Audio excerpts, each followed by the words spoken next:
But just first off, I guess, Louise, you're not in a studio at the moment. You're in Vancouver, locked away. I'm in my house. Yeah, I'm in my house, in my like home studio. Okay. Which is really makeshift and nothing to write home about. But yeah, I spend pretty much all of my day at this little center in my tiny apartment.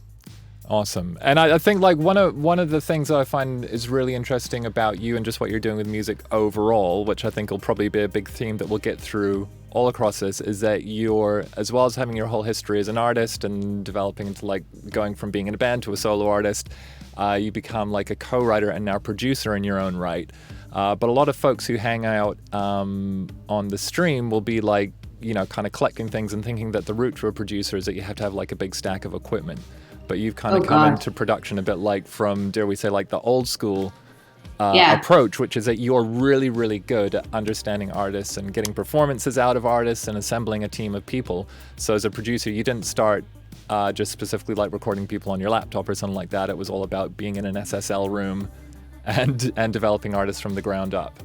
Yeah, my first studio experiences, well, aside from in the small town I grew up in, which had like Cakewalk in the back of the music store that we used to just like play around with all day. I was like thrust into the LA studio scene. So my first real professional studio experiences of production was like me being told what to do by like super famous producers in like Cherokee Studios on Fairfax or like Westlake or Sunset Sound, and just being like, wow, this is what it's like. And now it's the opposite, and I find it actually much more satisfying. So yeah, it's interesting, isn't it? Yeah, I mean, I'm showing my age a little bit, but yeah, when I started in studios, there was like that massive barrier to entry, and everyone was like an authority and that kind of thing. And then if you got studio time, it tended to be there's such a massive agenda behind it. But oh my God, if you're an engineer, you're like, what do you do? What is that? Like, which is what you are. But like for the longest time, I'd look at Pro Tools and be like, I don't know what's going on over there. It's actually not as difficult as I thought. But yeah, it's funny how things have changed from the exclusivity of like what it means to be making music in a studio. Yeah. So Louise, I'm just going to have a little dive into some folders here. You wrote this song. This is a full... Louise wrote this totally on her own, this song, right? Which has always historically been what you're doing, but this album you started experimenting a bit more with co-writing. Yeah. Do you want to let us know like what the initial kind of spark was, or where you started in your whole process of writing this one? Oh, this one actually is one of the longest songs I've had for this record, meaning that it took probably like 4 or 5 incarnations to get it right. I think I'd written it maybe like 3 years ago. And it was sort of like a classic, one of my old types of songs, like an acoustic guitar with a drum loop and just a ton of reverb and kind of like alt country. And it just I wasn't connecting with it. I knew there was something there, but it wasn't really feeling like something I wanted to be doing. So I just kept working at it. Every few months I'd go back to it. And then finally, I think when you and I started pre-production, I went back and I wrote like the B bridge, I guess, or the B chorus, whatever you want to call like the second part of the song. And then, yeah. So you wrote this, you had a core idea, you knew there was something there, but you hadn't unlocked it yet. Yeah, so I went back after we started pre-pro and I was like, I locked myself in my room as I often do when I had a room just for music. And I was like, I'm not leaving until I figure this out. And at the time, you and I think what started like our Scottish businesswoman chat, where Annie Lennox became like the beacon of this album's inspiration. And I thought, what would Annie Lennox do?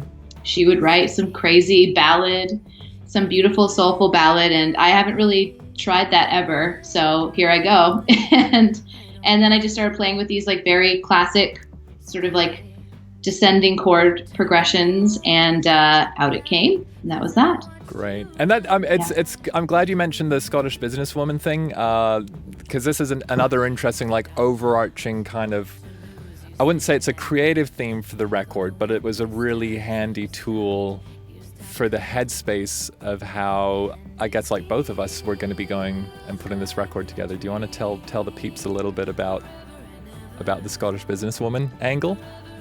Well, oh man. I feel like there's so many avenues we could take from that discussion, because ultimately one of the biggest problems I have is taking myself seriously as an artist. And I think that probably comes from like having done so many things and kind of living under the radar for so long in my career, and just being like, I have a really weird and twisted sense of humor. And I think that ultimately you kind of brought it to my attention that it was becoming a bit of a problem, maybe we could say. And so the idea of like sort of like owning your power and being like a stronger, like sort of taking it a business person approach to making the record, and I guess stepping into that idea of being a person that actually is in control and is serious about their work. And of course it has a funny phrasing, Scottish businesswoman, so like that satisfies the humor part of my brain while actually making me sort of take an alter ego and step into that, rather than being like my goofy, like, oh, I'm the worst, which is my humor. And it's a weird one, but yeah. Well, I think it's kind of worth saying, like, Louise and I both have like shared British Canadian heritage, and in Canada we're always apologizing for ourselves, and in Great Britain there's a little bit of a like mustn't cause a scene kind of thing. So kind of decoding a little bit of what we're just saying there, like I really think Louise is a brilliant artist and a brilliant visionary and a great communicator, and it would kind of hurt me a little bit, Louise, when you were like putting yourself down. And I understood, it's self-deprecating, but still, like, if we keep feeding our messages and these messages into our minds, that just kind of playing small. So yeah, having that kind of like third identity became really useful. And do you remember we'd always say like, oh, can you hear this song being played at the Aberdeen Chamber of Commerce kind of thing? Yeah, which is like, and then I traced my heritage, and like the Burns family are from a place near Aberdeen under some mountain in the Highlands. So yeah, it all became a very almost a spiritual ancestral journey for us. Yeah. And that's funny, like I'm a quarter Scottish, so I'm descended from Clan Cameron, and then Matt Robertson, who did a ton of synths on this record, he's Clan Robertson. So oh my God, who was it who had the most badass clan motto? Sorry, okay, we'll come back to clan mottos. We're in the middle of a track breakdown. I do. But I think that's just like the key thing, is that you very consciously chose to kind of push yourself beyond like your normal writing methods. And I think when you started off, and you were first talking to me when you were writing this record, you're really trying to think how to like shake things up and do things a bit differently, and just consciously push yourself and push your comfort zone a little bit. Totally, yeah. Okay, so Louise, should we do a similar, can you remember like how this all started, this song? Yes, actually kind of similar to like a dream, that I brought you the song, and the chorus was the just walk away. That was all it really was. And then you're like, it's not quite there yet, is it? The chorus. And I took it back and I rewrote the chorus to be the these days, which kind of came to me again, like after you essentially told me like this song is pretty good, but it could be better. And I think that you should go back and look at that chorus. So that was like a huge push in the right direction for me, pushing my songwriting, being like, this is pretty good, this is fine, yeah, this will do, to really saying to myself like, no, this is not good enough, I gotta do better. And I love that you pushed me there, because I don't know what the word is, I think all songwriters kind of go through this, where you know that you're going to get obsessive, so you sort of consciously stop yourself so you don't become that person that spirals out of control and never actually releases anything. I have like a very strong radar for that, because I've seen it happen so many times where people don't ever think it's good enough, to the point where it doesn't even matter anymore because they'll never release it. So there is a part of me that when I finish a song, I assume it's done because I'm naturally done or whatever, but being pushed and being told like that's not good enough is so, I love it. It's like the best feeling in the world to me, because it's you telling me that you see in me that I can do better. And it's a challenge, which I really love, especially in songwriting, because I've been doing it for a very long time and in a lot of different contexts. And sometimes I feel like if I don't have enough constructive criticism or feedback, I end up just kind of getting confused and lacking confidence, I guess you could say, not really getting any reassurance that I've done a good job, if that makes sense. Yeah, there's actually, I think, a conversation we're having quite a bit through this record, and you just touched on there, which is like you have been writing for most of your life. Mm-hmm. And I remember there is certain things that you were trying to steer away from. I think there's like some of the demos or some of the processes in writing, you're almost, I think, trying to go a little bit anti-hook, or like, oh, this is sounding too much like a section. And there's kind of like you're questioning a lot of your assumptions as a writer. And trying deliberately to work in different ways. But I think there's always that like fine line where it's like, well, there are some things that work because they work. They're almost like laws of the universe.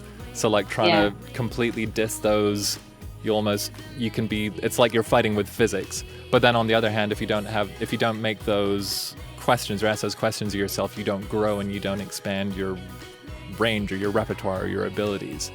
So, I mean, did you, and this is also, I think, this is like the first record where you started co-writing for your own music, like you've co-written with other people for other people's music as well. But again, not on this song, beyond like, opening yourself up to feedback, but how did you find that whole process, combining like your career as an artist with letting people into that stage of the process, and also with changing your own headspace around it?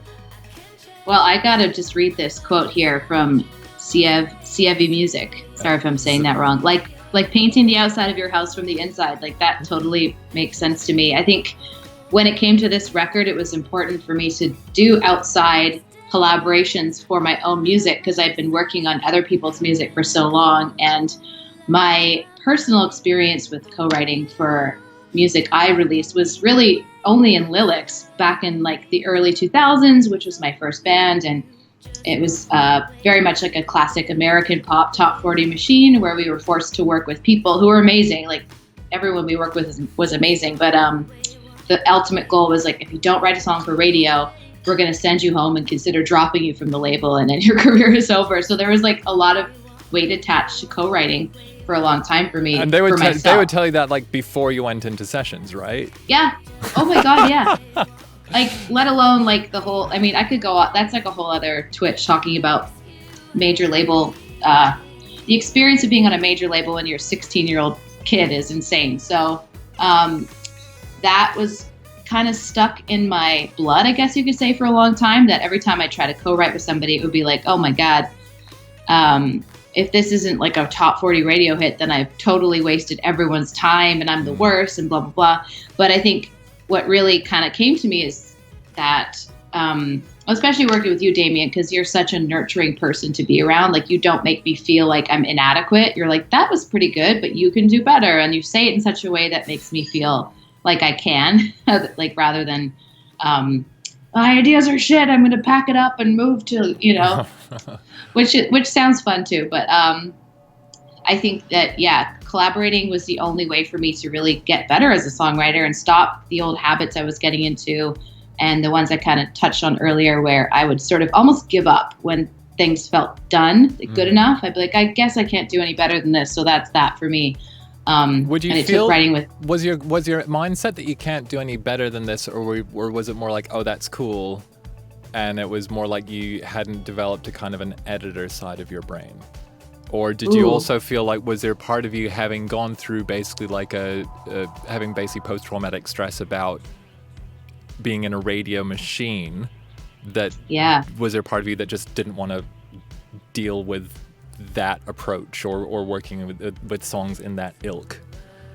I think there's definitely there's some PTSD there for sure. I mean, that's a very strong way of wording it, but I think that especially because songwriting became what I did professionally at a very formative age, there's a lot of things that are ingrained into like my brain that do affect it. But I think there's two ways of approaching this answer. One of them is lyrics. Lyrics, I'm straight up lazy. Like I'm not a lyric person. I don't care really. I like melody. So melody is one thing.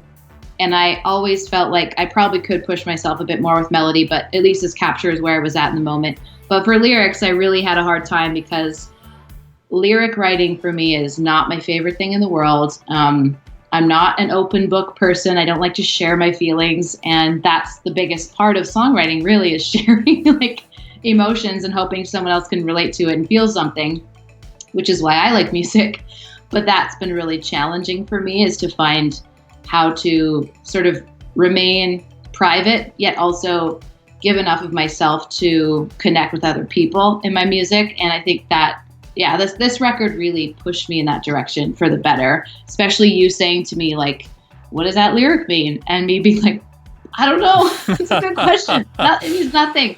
And I had the same experience working with Stint, actually, who I co-wrote Cheers with. And he was really great too, just by saying like, no, try again. Try again. I'm like, okay.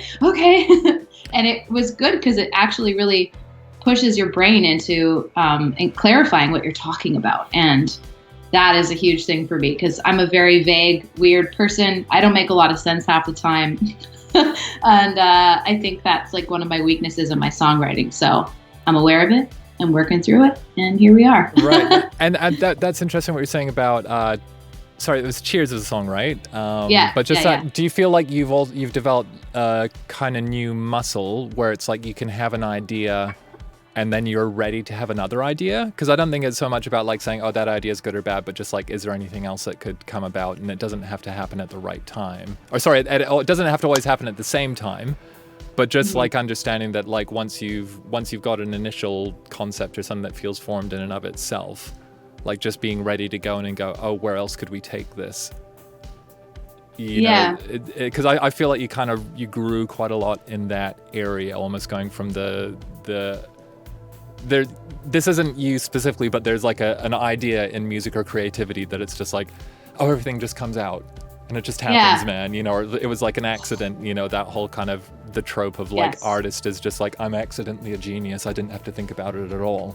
Yeah. Oh, the divine intervention thing is like, everyone goes through that period where they're like, songs just come out of me and they're done because it came from like a different source. But yeah, I think that over the past few years, and, you know, because we talk about our books and like our creative self-help books that we read, I've been trying to cultivate more of a practice of practicing my craft, which means like taking this idea and really developing it rather than just letting it kind of exist. And I think that's sort of where I think that's natural from just aging as well. Like you just, as you get older, you get a little bit more introspective. And when it comes to art, I mean, every artist knows that you can just go down a total K-hole some days with thinking about how you've either succeeded or failed at certain things. But yeah, I think that just developing your own craft and actually taking the time to do it, to actually practice that, put it into practice and see the results is mind-blowing, really. I think Portraits is a good example of that for me, is how I just sort of tried to one-up myself, and I learned so much during the process. Awesome. Was there a specific moment when you like really chose that your practice was going to develop? Because I know you were thinking about a lot of stuff like long before we had any conversations about the record. Was there kind of an initial course you set yourself on? I think that ultimately I told myself I'd make 5 solo records, and with this record I wanted it to be a little bit more free of the shackles of my youth, if you will. I wanted it to just sort of express everything I've learned as a pop songwriter and everything I've learned so far as a producer, and just sort of like start a new chapter for myself. So instead of sort of dwelling in, the young mope era, which I still think is funny, and I'm still very proud of that record, but I wanted to sort of like leave that persona behind and start a new chapter where I'm like, okay, I'm ready to actually like take myself on a different path that could be ultimately my life, opposed to a confusing, I guess you could say, almost hobbyist approach to making music, where I would be like, it's fine, make music, whatever. But now it's sort of like, it's like a whole different way that I approach my craft. Like I work at it every day now, even if it's just for 10 minutes. And that's something I really developed over the last 2 years, is just how to get onto the path that's going to make you the artist you want to be, or how to write the music that you want to write. Amazing. There was a question actually before, Louise, that you answered with typing that I wouldn't mind just posing to you again. Where were we? Just scrolling up on the chat. Andrew Riley saying, speaking of lyric and songwriting, extremely specific question, but which of Sky and Clowns did the Some Days You Gotta Live, Some Days You Gotta Do Something lines originate with? And you said, ultimately means some days you just got to exist and be okay with that, and some days you got to push yourself to the limits. Yeah. Is there anything else to dive into with that while things are kind of loading up?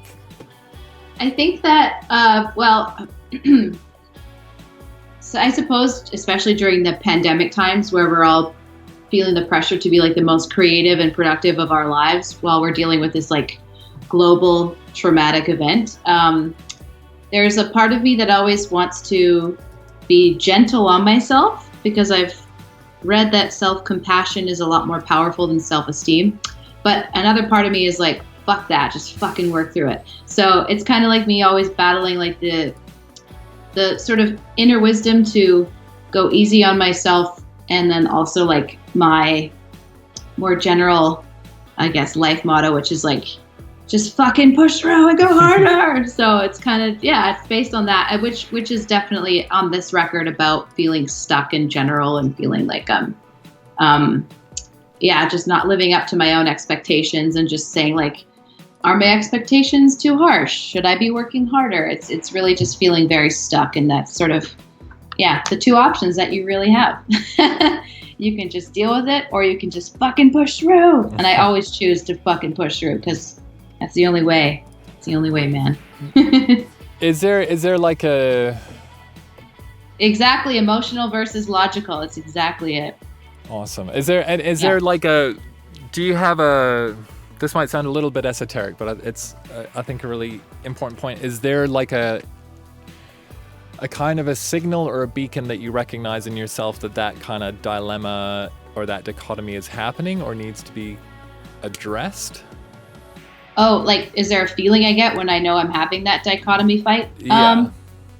It's, and I haven't actually found the proper way to articulate it, because it is a very visual feeling, but it's sort of, you know, the Charlie Brown, that guy who's really messy, I don't know what his name is, the messy one with the scribble over his head. Oh, right. Is that Linus? I don't know, maybe. Yeah. Whatever that thing's name is. The scribble over its head is like how it feels to me, and that scribble is like when I'm at my least creative. So when I'm feeling uncreative, it's usually because I'm battling between the two things, and I don't know. Pigpen, that's right. It's funny. But like when I'm feeling like this, I have nothing to offer, because neither one of my two-sided brain can contribute. So I think that's really when I feel my most, it's a horrible feeling. And I think every creative has it, where you're like, oh my God, I have too much to do yet. I don't know what to do, and I don't know how to go about doing it. Especially if you're a self-employed creative and you have the opportunity to actually like generate work, which is an amazing privilege, but it's also a funny thing where you have to sort of ask yourself, what path do I take today? Do I take the self-compassion route and sit back and be more reflective and do my note-taking and my journaling and really finding out what the root of this like lack of creativity is? Or do I just say like, get in your room, shut the fucking door, and drink 7 cups of coffee until you figure it out? And for me, it's always one or the other. It's never a combo of both. And I think a lot of my best creative work comes from when I actually just lock myself in a room with a bunch of like stimulants and just finish something. And but I am learning that self-compassion can be useful. I'm not a person that likes to go gentle on themselves. I don't fully subscribe to that, because I am a fairly comfortable person, and I can usually I have room in my life to push myself, so I do. Interesting. This is probably also like a good segue into like, we have a book club together, you and I. Yes, we do. When we wrapped up this record, you gave me what has been one of my favorite books of the last couple of years. About it's the only the routines. One, yeah, I keep it in my studio. It's that good. 1 second. Yeah, it's so good. I love that one. Famous artists and their daily habits or routines or something. Daily rituals, how artists work. Can everyone see that okay? Yeah. And I think, you know, it was such a meta gift because I'd become like super, super obsessed with routines and rituals. But what you were saying before then about locking yourself in a room, do you remember when we were working on Young Mopes? I think I got you to read The War of Art. Yes, it blew my mind. Yeah, and that was like for me a very, very pivotal book. It takes like it's quite a kind of like macho, like we will battle the resistance kind of thing. But I like that mentality. Yeah. That's why it resonated with me, because I don't really connect with the gentleness of like it doesn't really resonate with me, and I don't know why. It's not like I'm an aggressive person. I'm like the most soft person you'll ever meet, but like when it comes to that stuff, I really respond to like tough love, I guess you could say. And so should we just let people know briefly, like this book, it's like a bunch of like little kind of couple of paragraphs all strung together, but the core kind of concept is that the author uses like a thought experiment of that there's this like outside entity that he kind of names the resistance, which is trying to stop you from doing good work. Like anytime you want to improve yourself, anytime you want to make great art, anytime you want to make a positive change in your community, anytime you want to get a six-pack, resistance is there to stop you. And you know, he says well, basically, yeah. So it's just like understanding by taking the mental framework that there's an outside entity that's trying to do this to you. It kind of gives you this really nice tool of like, oh, I will not let resistance stop me from doing something good today. But what's the nice flip side in the book is that he also talks about creativity as being like the Greek muses. He takes the idea of like polytheistic societies where there's all these like different gods and angels and entities coming around. And if you kind of show deference to the gods, i.e. do your rituals, do your routines, in other words, what Louise is saying, like just make your damn coffee and go and sit in front of the computer or whatever and start working, then you will please the gods and they will, or they might bless you with an insight. And so it's that really nice kind of way of, I think you in a way like what you were talking about before, Louise, was like that, like, you know, the strong Scottish businesswoman kind of like became like this third entity that was guiding the process. And actually I had a really, really nice conversation with Braids a couple of weeks ago, a band from Montreal. And they were talking about how they had recently kind of had this breakthrough where they stopped thinking about the band as like, this is like an expression of me within this context, and like what can we do to be in service to this concept of Braids. So it's kind of cool hearing you just say that of being aware and trying to use that to just to spur yourself to actually do something and get some momentum. I think that's so. I could talk about that stuff too for hours, but I remember when you gave me that book in Montreal, I think we were mixing the record, the last record of Young Mopes. And I went home and I read it, and I like started that new journey of locking myself in rooms and finishing things. Like I remember I went to my parents for a weekend just to say hi. They live on the Vancouver Island, and I just like going there because it's nice and isolated, and I find I can actually focus on and work there. So I locked myself in the spare bedroom at their house for 3 days, and I wrote 3 songs that all made the next record. So wow. Yeah. Which songs were those? Can you remember? Yes, I can. But now that I think about it, you must have given me this book before we did Young Mopes, because it was Pharaoh, and it was oh gosh, what other song was it?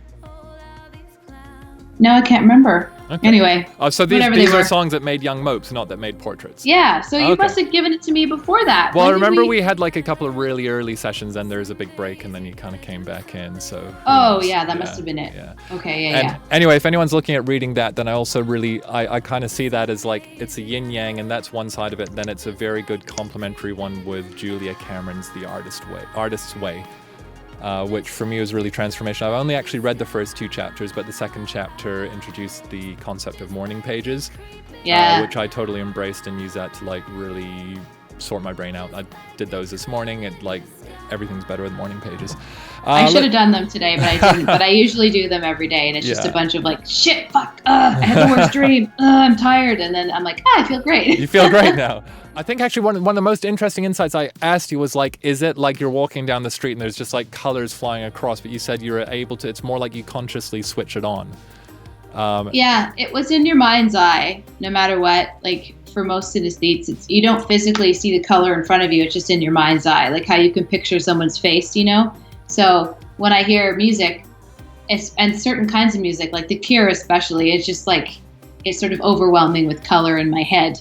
And it's important to me for the colors to match in a song, which again sounds nuts. But when it comes to production, like if I've got a more purple tone song, then I'm going to try to match that with other purple or blue tones or other cool tones. I'm not going to try to put any sort of red or violent orange in there.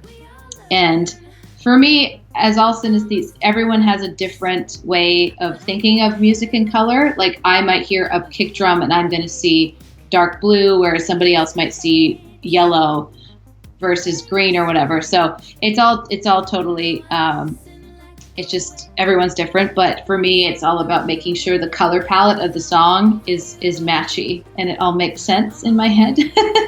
Awesome. I love that. So, and it's, oh God, there is this amazing, I might have told you about it. There's some talk at, I think it was at Ableton Loop, and it was someone showing about the way that polyrhythms work. It's like if you have like a series of 4s with like 3s over them, they work really well. But then like 4s with 7s over them don't work. And then you like sped those up into like an auditory range. Whoa. So if you have like, you know, if you have 120 beats per minute, you can speed that up to be like 440 cycles a second, which is an A.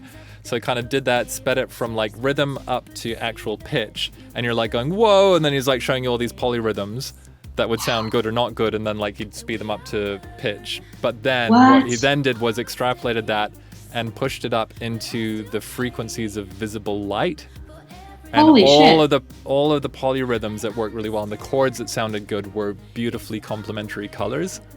Wow. And that's amazing. Yeah, it was wild. It was just like so it's See, there's something to it. Like there is something to it. And I'm not like a super metaphysical person, but I think there really is something very like fifth dimension about music where you can't really explain why things work, but you know that they do, and they do scientifically, but you just don't know how to describe it. Kind of like the golden ratio. Like you're like, why does that look perfect? And it's because there is an order to it, you know? I think that makes sense for me and how I hear music, and why certain kinds of music I just can't listen to because in my head, I don't like how they clash. Or singer's voice, or like a major third harmony is always red to me, and I don't want to ever really see red in music. So that's regardless of the actual tone itself, because you perceive a little bit of color and tone and texture, right? And then that's kind of what I remember as well. You were telling me, was it like days of the week or different numbers you feel different colors around as well? Yeah. So was it even when we were talking about BPM? BPM? But I think it's saying like it's an 8 and a 7. You're like, oh, that's green and white. Yes. Well, 8 and a 7 would actually be like a coppery yellow and a green. But if we're talking about BPMs, I had a weird thing for a long time where I couldn't have a primary number involved. It would have to always be like a 6 or an 8 or a 0 or a 2, you know? Wait, odd number. Why did I say primary number? I think I have an person. obsession with prime numbers in BPMs where possible. Yeah, so we might have talked about that one as well. Maybe that's why. But what I mean is odd and even numbers. Like I don't like an odd numbered tempo. And it's funny that I say that because when I first started using Logic and with my other band Golden Youth, I would send them demos, and I just wasn't sure how to quantize yet, and I always would set the BPM to like 87.6, and Matt and the other, he'd be like, why are you doing that? Like, I don't understand. And I'm like, I don't know. It doesn't make sense to me either. Then I just sort of became very vigilant and diligent about what my BPMs were. Must be a real BPM. Yeah, I'm like, what was I doing? Like, it's so embarrassing. Amazing. Actually, I'm really interested, like anyone in the chat, please like let us know, is there like an extra sense that you perceive music with? Like I tend to feel a lot of it as like physical objects of like different kind of different like masses and textures. Which is synesthesia as well. That's also the same thing. Yeah. Yeah. And I mean, there's we've had a lot of chats as well, Louise, about like how I get frustrated because Pro Tools doesn't have the right colors sometimes. You know, yes. Or like all of my things wind up being variations on, I mean, you can see there's a lot of purples and blues. And then it's like, well, I have to use a green so that it's easier to see on my little control surfaces at some point. Yeah. And what's like easier on the eyes when you're looking at it for long periods of time? Like yesterday I was trying to color label a bunch of tracks, and I had like 20 tracks that I had to re-import. So I had to like decide like what to me screams don't use. What color should I use for that? And I actually just ended up going with the default boring navy blue that Pro Tools does sometimes. Right, yeah. And then the new ones were bright pink, just so I'd be like visually that's good, Mm-hmm. that's not. And it was weird because I actually was stressed out about it. Oh, bless you. What? I only discovered this recently, but here's a pro tip. There's a Pro Tools color setting for none, where they just go, they basically just go like black or gray or something like that, but when everything else is colored.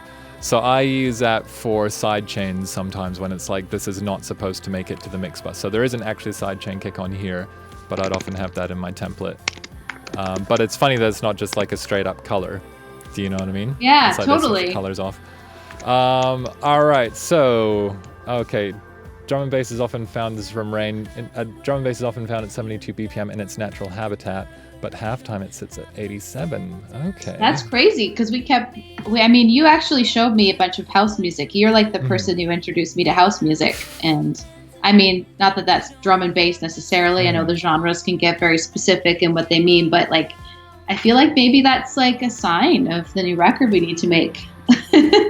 Totally. Only 87 BPM. 87 BPM. Well, the drum and bass and then halftime, like that kind of like interrelation between the two is pretty amazing. And I think there's also like really interesting questions when you get into like the physics of big sound systems, like Rain was talking about, which is like what can you do at certain tempos. And I remember Guy Sigsworth talking to me a lot about like the shift in which tempos can articulate 16th notes and all that kind of thing, and you know, where those crossovers happen. So Yanni is also saying he loves cooking and find a lot of people in music do as well. Have you been getting into your cooking, Louise, or is that why you're so happy in your relationship because he's a chef? Yeah, he's a chef, not professionally, but cooking in me is weird. I love baking. Baking is like no problem. Mm-hmm. But when it comes to cooking, I find that I'm just a really unorganized person with the timing of how things go with like a meal, you know? Oh, yeah. So we've actually ordered fresh prep. We do fresh prep now because it's actually amazing, and they deliver all the ingredients to your door and you don't have to go grocery shopping, and your meals are just like, you just have to put them together. And that is really teaching me how to time out meals. So I think I'm getting into cooking because of that. But in general, I also live in a very tiny apartment in Vancouver where I have the smallest kitchen in the world. So like the less time I spend in there, the happier I am. I've touched on it a couple of times. I mentioned it in posts about this conversation. But again, like your career is really interesting because you started off in a band in the major label system, went through then kind of becoming a solo artist. You've joined a band in a very different context, and then expanded out into like writing with other people, for other people. You started producing other people as well. Were there like, I'm really actually interested in a few key moments, like the transition phases from like one mode shifting to another. Like when you were coming out of Lillix, was there a specific moment where you're like, I'm going to do a solo record? Was there a specific moment when the opportunity to join Golden Youth came up where you're like, oh, you know what, being in a band in a whole different way would be really cool? And then was there a specific moment where you kind of consciously chose to start writing? Like, what were kind of some of the, can you describe to us some of those inflection points where your roles and responsibilities and commitments all changed and evolved? I think that when I left Lillix, I wasn't sure I would be in music, period, because I had been quite disenchanted, as many people are after being on a major label. I didn't really want to do anything I just didn't want to do music the same way I've been doing it. So I hit the ground running, just playing in all the bands I could when I first left and integrated myself in Vancouver. I joined all the bands that asked me to. I played bass, I played keyboard, you know, the smallest shows imaginable, from a warehouse to like a proper venue to like, you know, weird punk underground, whatever you want to call them. And that for me was, it actually turned into like 10 years of my life of doing that in Vancouver, just playing in all the bands, playing so many shows. And in the meantime, I was trying to sort of find out who I was as a songwriter for my own music. So a lot of that fed into the way I approached my own music, which perhaps for better or for worse influenced me maybe a little bit too much in the sort of like indie punk direction, where I kind of dropped all of my pop influences and expertise, I guess, from spending the years in LA doing the time, and just sort of said, fuck that, I want to make some underground shit so people think I'm cool or so I get respect, because back in the day, women in music were not respected. It's changed a lot, but like being a pop artist in the early 2000s was a nightmare. So, and I mean that in the best way, because like I am the toughest person I know because of that. So, that sort of, it took me a long time to figure out who I wanted to be as a solo artist. But in the meantime, I did get to join a lot of amazing bands and network with people and realize that like, oh, I like working with other people when it's for their music, and I like writing with other people. This feels familiar, yet safe. I don't feel threatened by this because I'm helping someone else and not having to necessarily do anything I don't want to do for myself. And were you doing that in the context more just like playing in bands around town instead of someone being like, I'm going to put you in with Louise to write? So it's like much more of an organic process?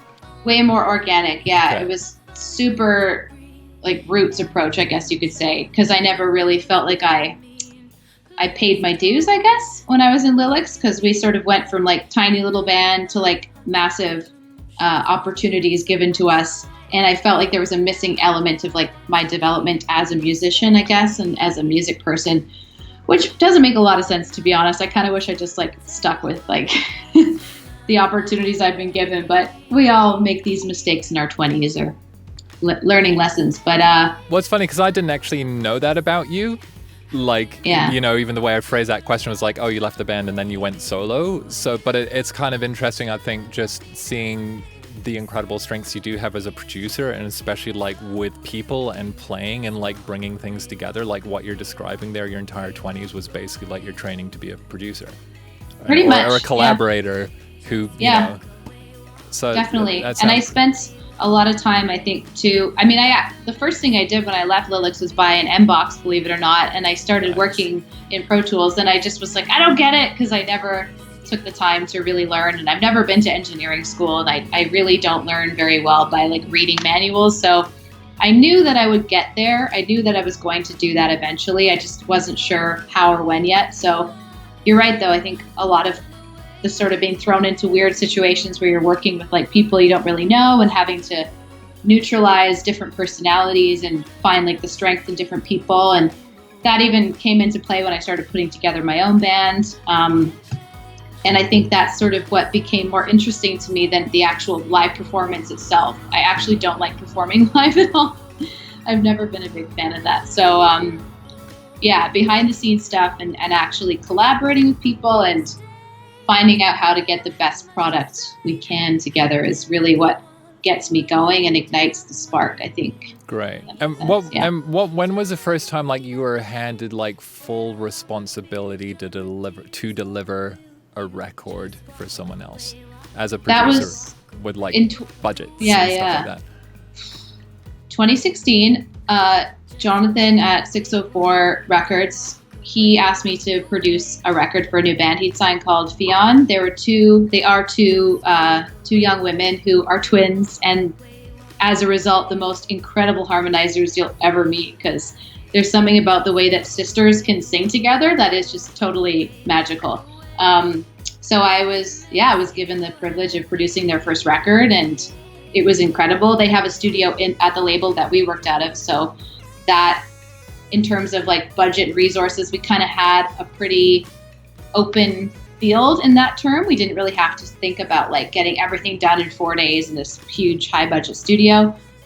So I had the luxury of time as well, where I could sort of like work with another band and see who I was as a producer, which is a perfect first opportunity because I really felt like I had something to bring to the table.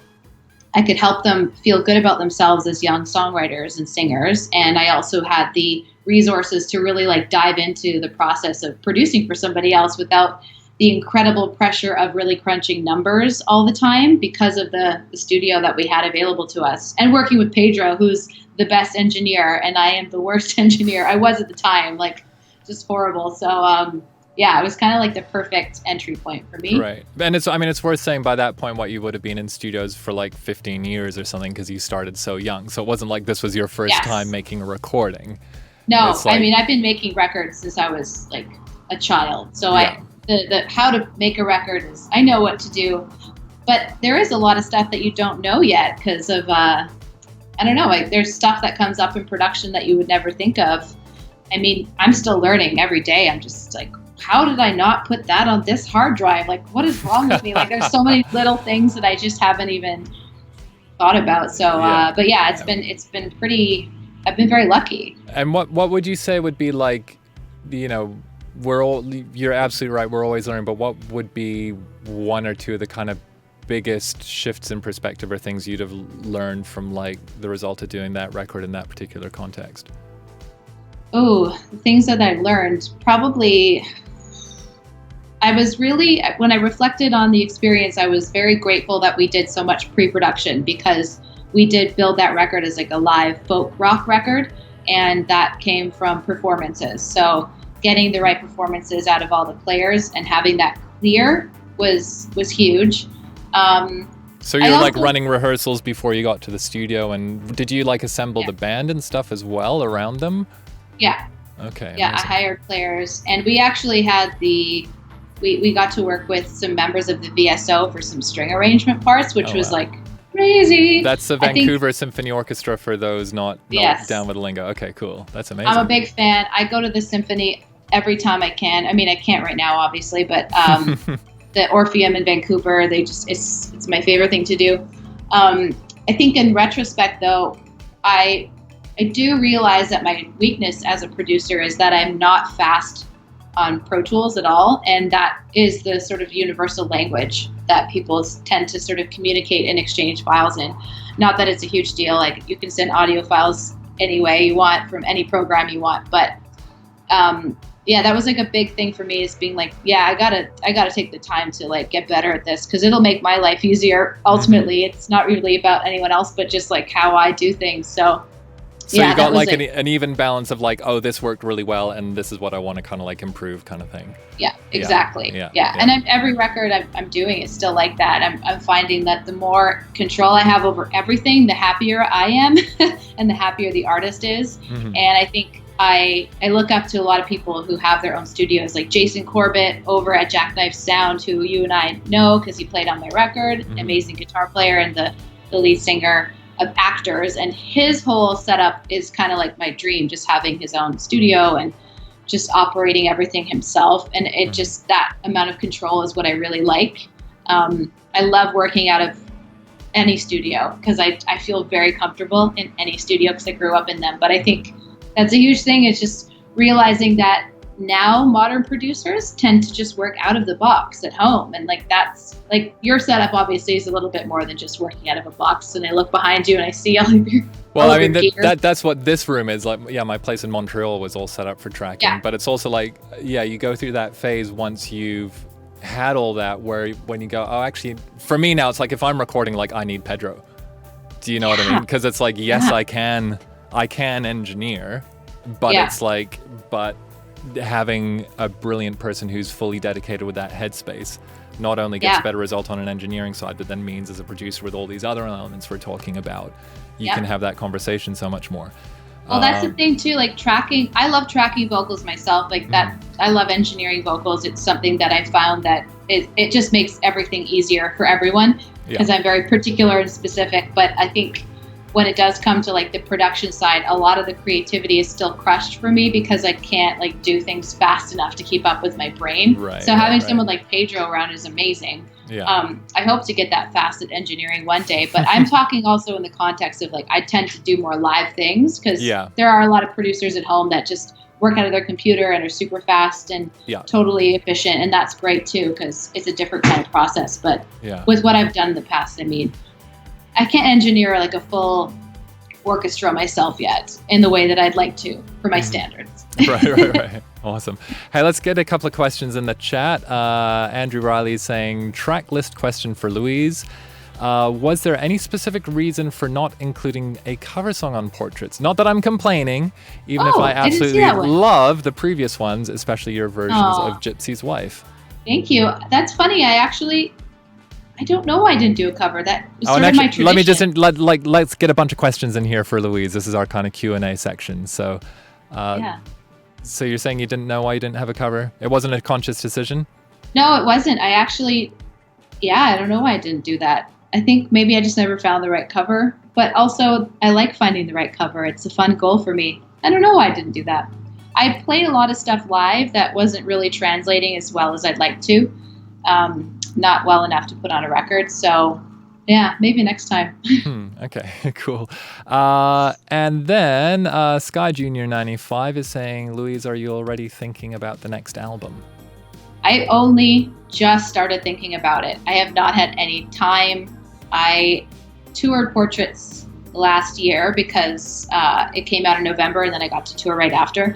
But I thought I would maybe be doing a bit more promo with that record. But I can't because of the pandemic. And I've also been working on a bunch of other people's records. So I haven't really had time to sit down and do it yet. But I did start writing a few weeks ago just for the sake of it. So it's starting to develop and I will be finishing it, I believe, by the end of this year, if I'm lucky. Writing it, I mean, not recording it. But I've just had no time, which is weird because usually I do. But yeah. Do you feel like, is there a voice in your head going, oh my God, I got to write? Or are you just like, you're excited about everything else you're working on? I feel like from our conversations when we touch base. I'm pretty excited about working on everyone else's stuff right now. I'm really happy with that. But there is now the feeling like this is starting to happen a little bit with my writing. I'm like, am I intentionally avoiding writing because I think that I'm stuck? Or am I just not ready yet? And I'm not really sure because sometimes I take many years between records. Sometimes I have like stuff ready to go right away. And right now I'm just not really sure what I want to do yet. So I've been enjoying my time, how I've been spending it now. And I'm just looking for the right kind of spark, I guess, to make the writing feel natural. I feel like knowing how much you've been working on stuff and developing and practicing like all these other aspects of like arsenals in your tool belt, so to speak, just like my intuition about you as a friend and artist and producer, Louise, is like you're in the montage training sequence in your own personal kung fu film. I am. Do you know what I mean? So true. You're like up at the dojo on top of a mountain and you've been doing it through the seasons and you're you're punching a big log or something like that or carrying rocks under a waterfall. And I think that at some point you'll know like, it's time for me, and you'll come and walk down and you'll have like this entire new arsenal of stuff which you'll apply to your next record. Yeah. And I think you'll kind of amaze yourself. I hope so. Yeah. That's a nice thing to think about. I think that you're right though. I have been so focused. Like every day I've just been like on my computer learning about something tiny that I never realized existed before, which completely changes the way I do things for this, which will change the way I write. So yeah, I am in my action montage right now. It's totally. So good. All right. Abate Entertainment in Boston is saying, do you prefer performing or producing? Producing. I hate performing. I hate it. And you're talking performing live, like, right? Yeah, performing live. Okay. I hate it. Never liked it. I love karaoke though. Not sure why. Okay. And what about performing in the studio? Love it. Love it. So you're like happy in the studio.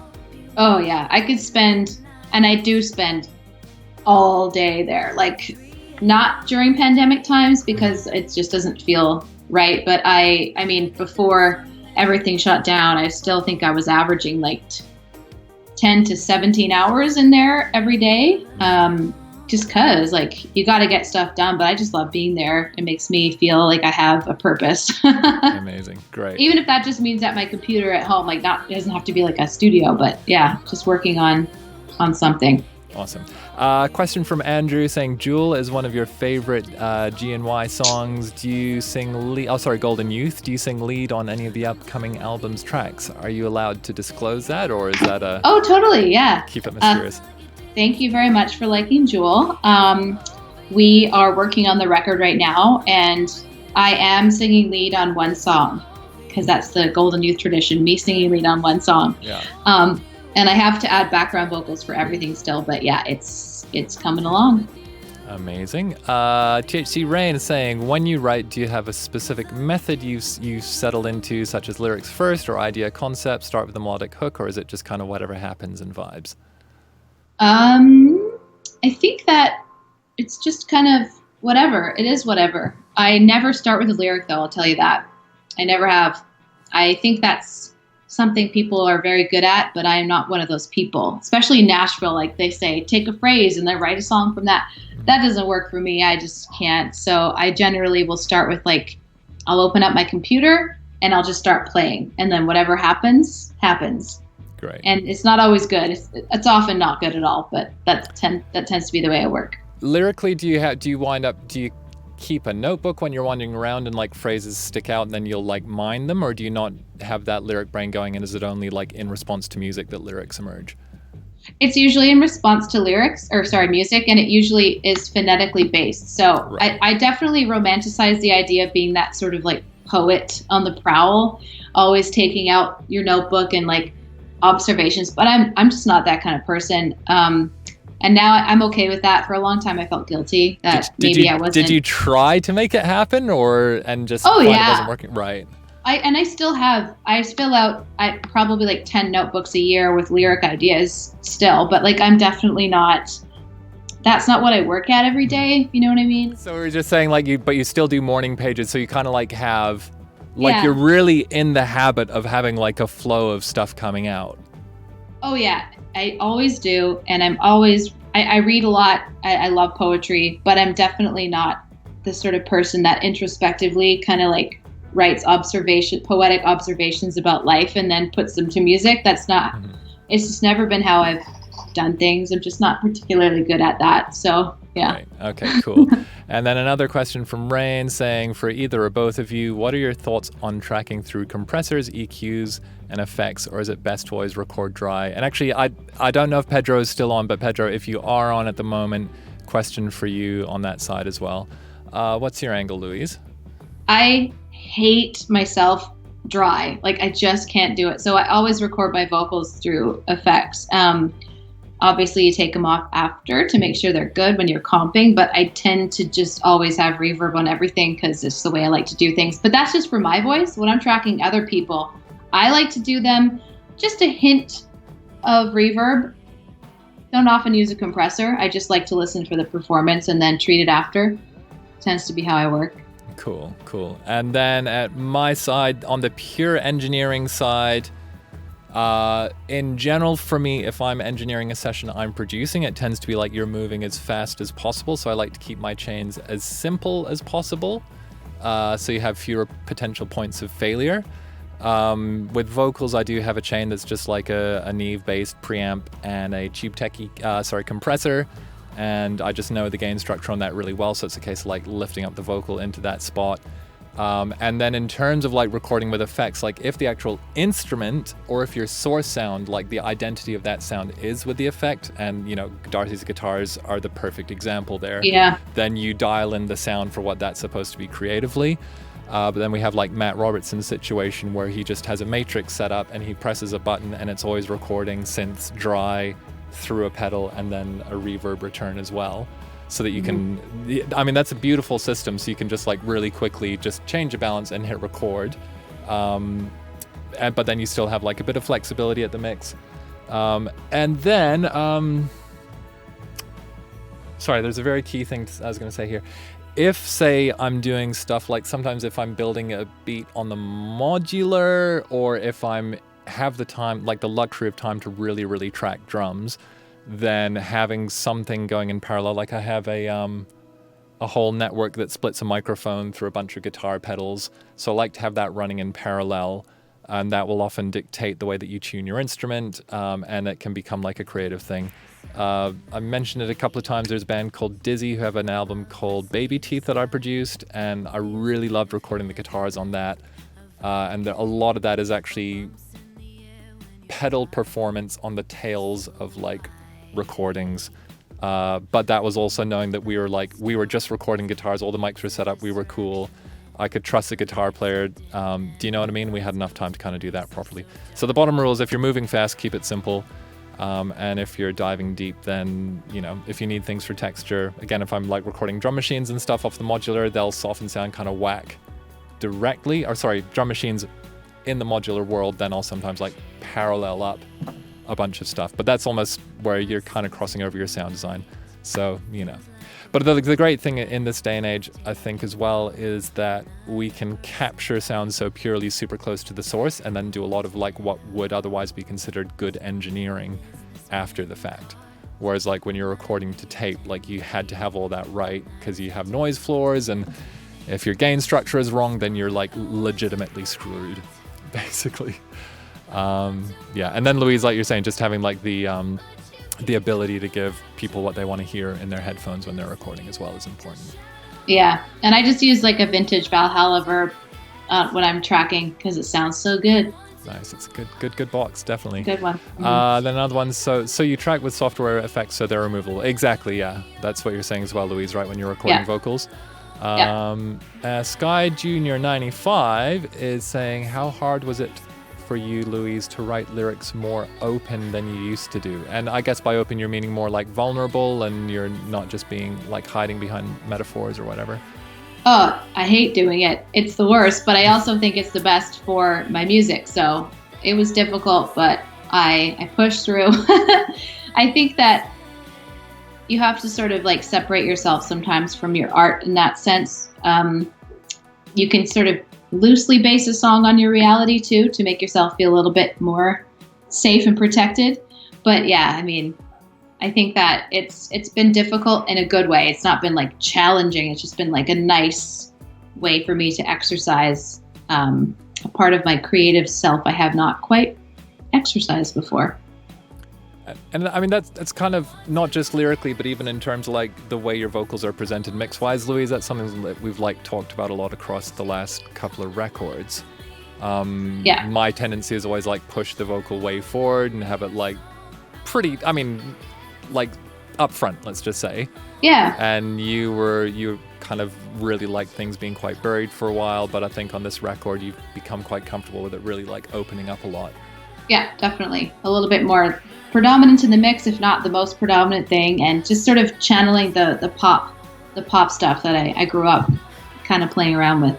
Did you feel like that the buried stuff was in reaction to pop, or was it just like, oh, it was more cool and you liked the fact that the tracks were more interesting and you could kind of blend in musically and the way that married up with your synesthete side? I definitely think there's elements of me trying to be cool in my earlier buried kind of vibe. I like super heavy distorted reverb music though, like My Bloody Valentine. Like I love shoegaze, I love all that kind of stuff. So I think there's a little bit of that coming through influence wise, but also just a lot of resentment towards what I think I naturally write like. For a long time I was like, why am I such a pop writer? This is such a melody, like let's bury it in reverb, you know? Such a melody. Such a melody. Take it away. Ruin it. Yeah. Great. We do have another question from Andrew saying, Louise, are you the same Louise Burns credited as a co-writer on the song Grins by Charlie XCX? So yes and no. I mean, yes. So Grins started out as a song by Blood Pop, who was then known as Blood Diamonds. He's a producer who's now based in LA, but spent some time in Vancouver. And him and I used to collaborate a lot. And he was doing a remix for an artist, I believe, and I sang some vocals for him. And he took those vocals and he made Grins, and then Grins was sampled by Charlie XCX. So my voice is on that song. That's like, tear your heart right out, I won't scream or shout. Yeah, let's die together, no one lives forever. That's my voice sampled. And it's on that song, as well as I think she uses it on the first track of that record. So yeah, that's because of Blood Pop. You can look him up. He's done a lot of stuff. Justin Bieber's Sorry and all that crazy. Wild. Yeah. It's funny, like you can that's the bizarre side of being in this industry, isn't it? Where just like random stuff happens. Yeah, it's crazy. It's weird. And I don't think anyone's ever actually noticed that. So thanks for noticing. No one else has ever. All right. That's a deep cut there. A deep cut. Oh my God. Sorry. I just had this really, really, well, I guess it's just like, I'm kind of fascinated. We've hung out so much and had so many deep and meaningful conversations, Louise, that I also feel like I've learned a lot more about you in this conversation. But especially, I think just one of the real key things that I'm taking away from this is that really fruitful but unpredictable phase of your life that you had, where you just opened yourself up to as many situations as possible and as many collaborations as possible and put yourself out there as much as possible, basically in a very organic way, and just seeing how that's all kind of given you all these different situations. I guess even coming into like from being around a community, that's what would have also put you in the situation winding up being on a Charlie XCX record as well. Do you know what I mean? Yeah. Just like constantly putting yourself out there and being open to stuff and not shutting things down and being kind of available and constantly doing the work. Yeah, just saying yes to everything up to a certain point. But I think that was a really fun era too of my life. Like I even during the when I sang Grins for Blood Pop, I went over to his his Vancouver apartment in 2010 or whatever and laid the tracks down just sitting on his bed, and he was eating like spaghetti out of this big like Tupperware container. It was like an unexceptional moment. And then he released it, and I think Pitchfork like picked it up or something. And then I played it live with him at the Waldorf Hotel here at like a really cool like I think CFCF were playing as well. Do you know him? He's from Montreal. Okay. CFCF. Oh, he's amazing. I love his music. And I think there was one other person on the bill. I can't remember. Anyway, it's just funny how like one thing can lead to this, can lead to that. It was just a really huge era of my life that was super influential, and just collaborating with everyone, really. Great. That's awesome. And it's funny, I guess even in a way like how we met was really through that network, because I remember I was asking just some people in Montreal like, oh, who has good voices? Oh. Do you know what I mean? And someone was just like, yeah I think it might have been actually Graham Vanderpelt from Miracle Fortress. Oh, Graham! Yeah, because we toured together. Because he was in Blood Diamonds Diamond Rings. Diamond Rings. Yeah, totally. Now, Blood Diamond. Those words are like they totally start going like this. They do. Blood Diamond Gold Youth Rings. Exactly. Yeah. Gold Youth Blood Diamond. It's quite a triangle, actually. Well, it is. Yeah. I really appreciate you as a friend and as an artist, and I have tremendous respect for you as a producer and a writer. And I just think your future is so bright, and I can't wait to see what else you get up to and where it all goes next. And thank you so much for introducing me to all your friends and bringing me up to Vancouver to make records with you there. It's been a real treat. Of course. Let's do the next one. Let's all get right. on the way. Totally. All right. So let's sign off. Thank you so much, everyone. Make sure you're following Louise if you aren't, and follow me if you're not as well. And we'll see you soon. Bye. Hey, we hope you enjoyed that video. A couple of more links here for some talks we think you'll like. Please don't forget to subscribe to the channel, and otherwise head over to completeproducer.net so that you can connect with other music making geniuses from all over the world. We'll see you there.